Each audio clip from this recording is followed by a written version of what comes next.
Hi everybody.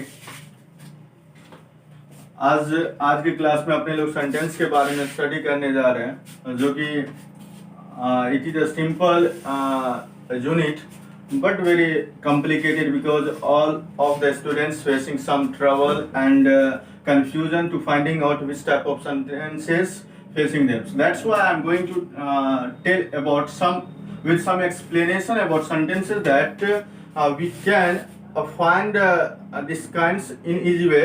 So let's go ahead. At first I'm going to tell about the definition about sentences. A perfect combination of words that makes a complete sense is called a sentence. मैंने यहाँ एक word लिखा है perfect combination. Perfect combination का मतलब होता है एक systematic arrangement, as a grammatical arrangement, जिसके थ्रू रूल एंड रेगुलेशन के थ्रू अपने लोग क्या करते हैं, उसे सिस्टम में सजाते हैं। I think it is a perfect sense. Ram is a boy. मैं कहना चाहता हूँ कि राम जो है एक लड़का है और Sita is going to school. Sita school जा रहे। अगर इसी वर्ड को हम यहाँ परफेक्ट कॉम्बिनेशन ना करके यहाँ मैं लिख दूं राम बॉय इज, यहाँ मैं कहना चाहूंगा कि सेम टू सेम सारा का सारा वर्ड है, बट एक सिस्टमेटिक अरेंजमेंट नहीं है, इसीलिए हम इसे सेंटेंस ना कहेंगे। ये सेंटेंस नहीं होगा। अगर यही कहते हैं कि Sita going is school to, सब का सब वर्ड है, बट ये सेंटेंस नहीं है क्योंकि ये परफेक्ट कॉम्बिनेशन के थ्रू नहीं आता है। इसीलिए मैं आप लोगों से कहना चाहूंगा कि हमें इसका सिस्टमेटिक अरेंजमेंट भी हमें पता रहनी चाहिए। और इसके बाद हम आपको इसके काइंड्स के बारे में बताने जा रहे हैं कि ये कितने काइंड्स में बांटा गया और इसका क्या यूज होता है। Let's go ahead. ओके, यहाँ आपको बताया जाता है there are 5 kinds of it. ये 5 कैटेगराइज किया गया है। 5 पार्ट्स में इसे हम डिवाइड कर सकते हैं सेंटेंसेस को, जिसका फर्स्ट पार्ट जो है आपका असर्टिव सेंटेंस होता है। असर्टिव सेंटेंस आई थिंक इसको हम एक सिंपल स्टेटमेंट के तौर से भी जान सकते हैं। स्टेटमेंट, ये स्टेटमेंट होता है जिसको 2 कैटेगराइज किया गया 2 पार्ट में, अफर्मेटिव में और निगेटिव में। जिसे हिंदी में कहते हैं स्वीकारात्मक और इसको कहते हैं नकारात्मक कहते हैं, जिसमें इसमें नो, नोट, नीदर, ये सब क्या रहता है, इसमें इंक्लूड रहता है। और ये आपका सिंपल स्टेटमेंट होता है। जैसे कहेंगे आई एम ईटिंग राइस, ये आपका हो गया अफर्मेटिव। अगर इसी का निगेटिव बना देंगे तो कहेंगे he is not my brother, वह मेरा भाई नहीं है। इसको हम क्या करेंगे कि इसमें नोट इंक्लूड है तो ये निगेशन को शो करता है, निगेटिव सेंटेंस हो गया। ओके, तो अब हम चलते हैं इसके दूसरे काइंड्स के बारे में। ठीक है, दूसरा काइंड्स आगे हम पढ़ते हैं कि इसके दूसरे काइंड्स जो है इंट्रोगेटिव सेंटेंसेज होते हैं।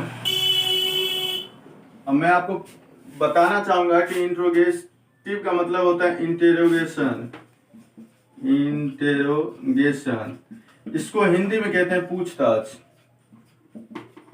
जिसे दूसरे लैंग्वेज में हम इंक्वायरी भी कहते हैं। और ये जो इंक्वायरी होता है इंट्रोगेशन, ये यूज क्यों होता है, तो asking a question, asking a question. Okay, तो इंट्रोगेटिव सेंटेंस जो होता है, ऐसा कोई भी सेंटेंस होगा जो हमें किसी भी तरह का क्वेश्चन पूछने के लिए यूज होता है, वो आपका इंट्रोगेटिव सेंटेंसेस होता है। इसको हम कैटेगराइज करेंगे क्वेश्चन पूछने के तरीका के अकॉर्डिंग। ये 3 पार्ट में होता है। हम आपको पहले ही बता चुके हैं। एक होता है सिंपल क्वेश्चन। ओके, अब ये जो सिंपल क्वेश्चन होता है तो इसको आपको यस नो क्वेश्चन भी कह सकते हैं। आप कहेंगे कि यस नो क्यों कहते हैं, तो यस नो जो होता है आपका, क्योंकि इसका हर एक क्वेश्चन जो होता है उसका आंसर आप यस नो में दे सकते हैं। और ये होता क्या है, तो starting with helping verb. Helping verb, इसका जो इंग्लिश स्टेटमेंट होता है वो आपका हेल्पिंग वर्ब से स्टार्ट होता है, ठीक है। उसके बाद होता है WH word question. WH word question होता है, इसमें आपको क्या करना है, ये स्टार्टिंग विथ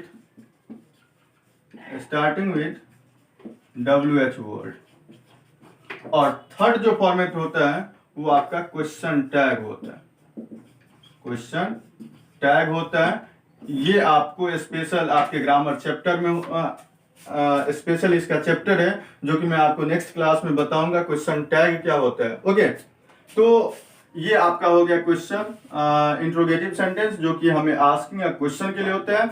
अब मैं आपको तीसरे पार्ट के बारे में बताने जा रहा हूँ। ओके, अब यहाँ आपको बताया जाता है कि थर्ड पार्ट जो आपका होता है, मैं फर्स्ट पार्ट आपको असर्टिव सेंटेंस बताया, सेकंड पार्ट इंटरोगेटिव बताया, अब थर्ड पार्ट आपका होता है इंपेरेटिव सेंटेंस। इंपेरेटिव जो होता है इंप्रेशन वर्ड से लिया गया है, जो कि आपको ऐसा कोई भी सेंटेंस जो आपको ऑर्डर शो करे, रिक्वेस्ट शो करे, ऑर्डर शो करे,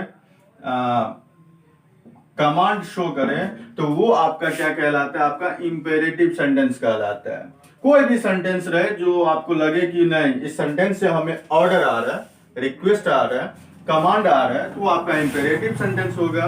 और ऑप्टेटिव सेंटेंस होता है वो आपको कर्स, ब्लेस, प्रेयर, बून, विश, इस सब को शो करता है। अब हम आते हैं एक्सक्लामेटरी सेंटेंसेस पे। एक्सक्लामेटरी सेंटेंस होता क्या है, तो ये sudden and strong mental feelings को दिखाता है, जो कि आपको सेंटेंसेस से पता चलेगा। आप जब आप कोई मैच विन करते हैं तो आपका जो स्ट्रॉन्ग फीलिंग्स रहता है वो खुशी का होता है। जब कोई डेड कर जाता है तो उसका स्ट्रॉन्ग फीलिंग्स जो रहता है, मेंटल फीलिंग्स जो रहता है, सौरव का रहता है। तो इस हिसाब से उसके अकॉर्डिंग आपका वो सेंटेंस है जिसमें आपको स्ट्रॉन्ग मेंटल फीलिंग्स दिखाता है, वो आपका क्या कहलाते हैं, एक्सक्लामेटरी सेंटेंसेस कहलाता है। मैं आपको बता देता हूं कि इसका एक खास सिंबल होता है, इसके लास्ट में ये लगा रहता है, और ऑप्टेटिव सेंटेंसेज में भी ये रहता है, ठीक है। तो अब आगे चलते हैं कि हम आपको बताते हैं कि इस सब में क्या डिफरेंस है। ओके, अब यहाँ आपको बताने जा रहे हैं मॉडर्न क्लासिफिकेशन। आपने अभी पढ़ा था कि आमतौर पे अपने लोग जो स्टडी करते हैं वो ओल्ड ग्रामर के अकॉर्डिंग, और हम लोग जो पढ़ते आए हैं वही अभी भी पढ़ रहे हैं। तो अभी हम जिक्र कर रहे थे modern classification of a sentence. ये आपको 4 कैटेगराइज किया गया है इसका, यानी मॉडर्न क्लासिफिकेशन ऑफ सेंटेंसेज में दे आर 4 कैटेगराइज्ड स्टेटमेंट्स। जो आपका असर्टिव सेंटेंस होता है, इसके 2 पार्ट होते हैं, आपका पॉजिटिव जिसे अफर्मेटिव कहते हैं, और इसी का दूसरा पार्ट होता है वो है निगेटिव। एंड सेकंड पार्ट इसका होता है क्वेश्चंस, जो कि आपका इंट्रोगेटिव जो आपने अभी जस्ट पढ़े हैं वो आपका क्या कहलाता है, क्वेश्चंस होता है। और इसके लास्ट में ये सिंबल देना मस्ट हो जाता है, अगर ये सेंटेंस इंक्लूड नहीं है तो क्वेश्चंस नहीं है, ठीक है। अब कमांड्स आ जाता है। कमांड इंपेरेटिव सेंटेंस होता है, और एक्सक्लामेशन में आपका ऑप्टेटिव और एक्सक्लामेटरी दोनों आ जाते हैं। ये मॉडर्न क्लासिफिकेशन है। अब अगर आपको ऑप्शन दिया जाता है कि आपको कोई सा सेंटेंस दे दिया और आपको कहा कि उसमें से ये कौन सा पार्ट है, कौन सा सेंटेंस का पार्ट है, आप कैसे आइडेंटिफाई करेंगे, तो सबसे पहले उसके सिंबल को देखेंगे। ये सिंबल क्या होता है कि अगर देखिए इस दोनों में क्या है, फुल स्टॉप है, ये फुल स्टॉप है, यहां आपका ये ऑप्शन है, इसे एक्सक्लेमेशन साइन कहते हैं, इसको इंट्रोगेटिव साइन कहते हैं, ठीक है। अगर ये सिंबल है तो बेहिचक आप इंट्रोगेशन में जाइए, और ये दोनों है तो यहां आपको कंफ्यूजन होता है, तो आप यहां उसके सेंटेंस को पढ़ेंगे। अगर रिक्वेस्ट ऑर्डर से आपको शो करेगा तो इंपेरेटिव है, अगर नहीं शो किया तो समझ जाइए आपका स्टेटमेंट है, असर्टिव सेंटेंसेज है। और अगर ये सिंबल है तो ये तो इस सब में एक लौता है, तो इसमें आप क्या कीजिए, एक्सक्लेमेशन साइन होगा, एक्सक्लेमेटरी साइन होगा, ठीक है। तो आज का क्लास यहीं पे खत्म होता है बस।